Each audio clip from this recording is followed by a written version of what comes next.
Hi everybody, welcome back to Willie's American Guitars. Don't forget to like us because we like you. Here we are, and I've got stuff, new stuff. I know, it's strange.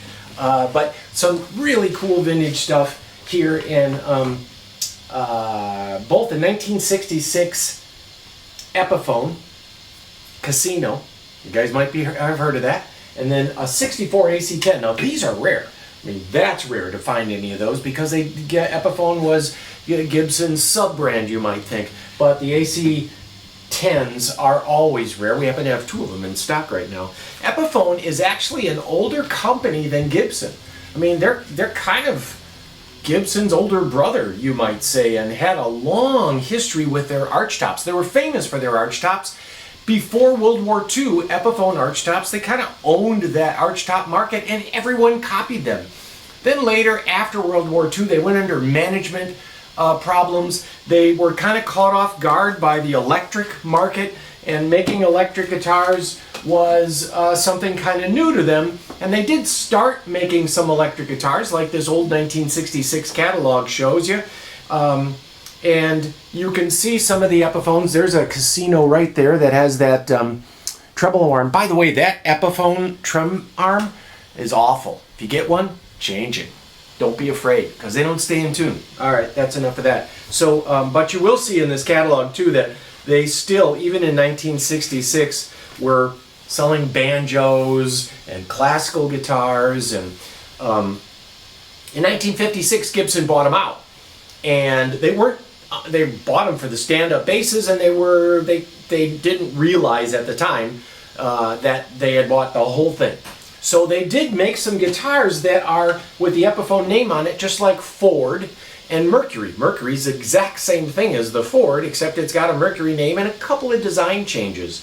So the Epiphone is the exact same thing as a Gibson 330, but a famous band used them.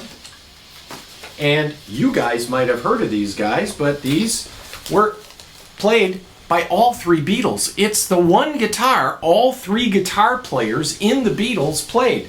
And that's John Lennon's, and that sunburst color before he stripped off the finish. And the fact that John Lennon stripped off the finish, everybody started stripping off finishes. John Lennon stripped off the finish off his Casino because Donovan told him that it would free up the wood, and you just put a light coat of lacquer on there, make it natural, and it'll resonate more. And that resonated with the guitar playing public. And this is why a lot of custom color items were stripped off. Because back in the early 70s, something like a Sonic Blue Strat was seen as kind of a, less than manly color. A lot of the pastels got destroyed, in large part because the Beatles, first John and then Paul, stripped his guitar, and George had his guitars repainted. And you wonder why the Beatles bought the Epiphones. It's funny because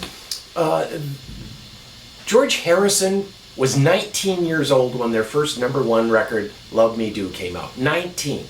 From that moment on, his two older bandmates were just a year or two older. From that moment on, they were celebrities and could barely walk out of the house.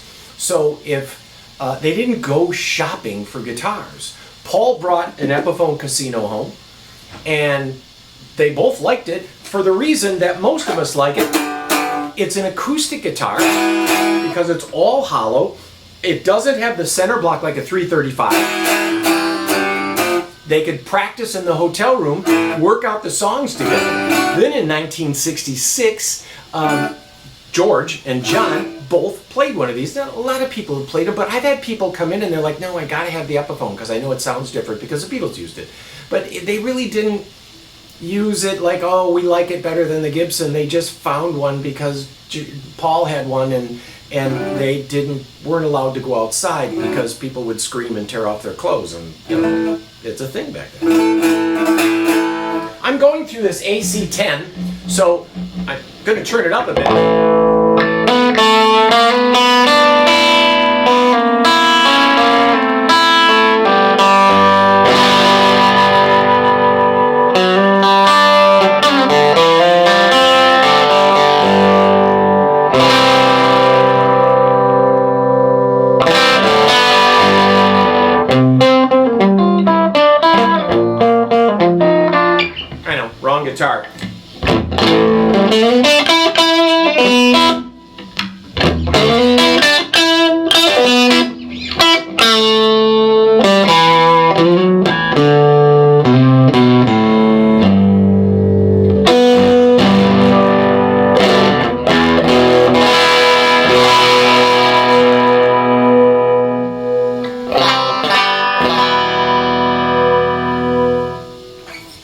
is a 1966 Epiphone Casino. They made one of these with a single pickup that's in the middle. I have one of those. I like it.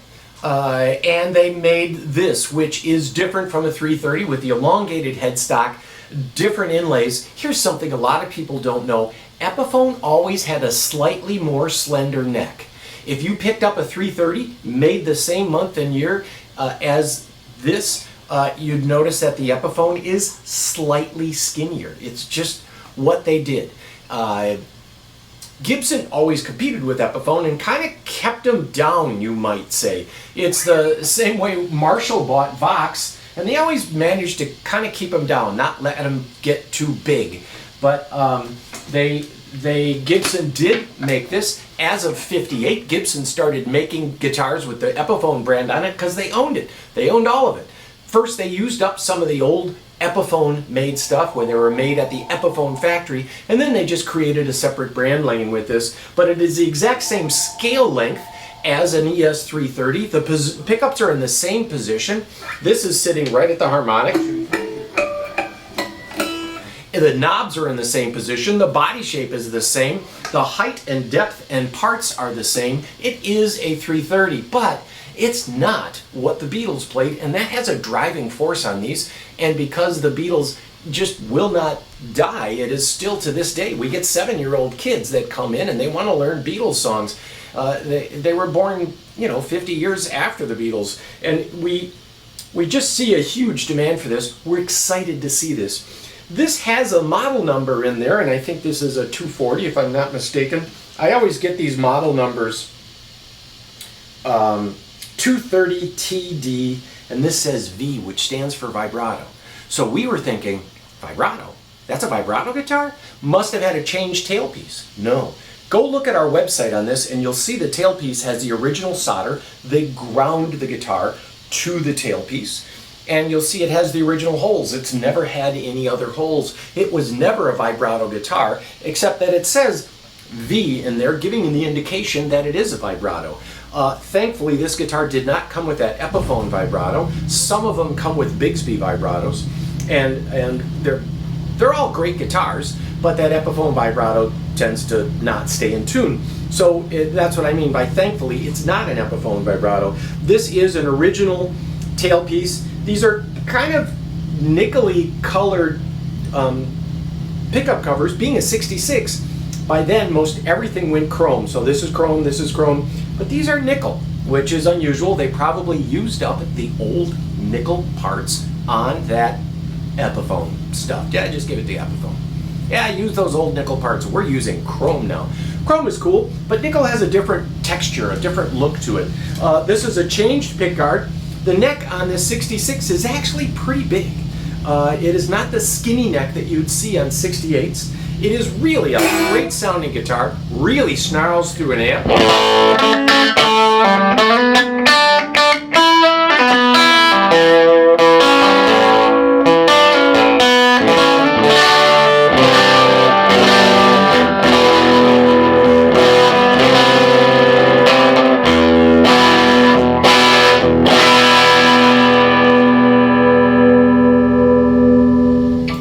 Just like any P90, it's got great teeth when you turn it up, really good clean sound.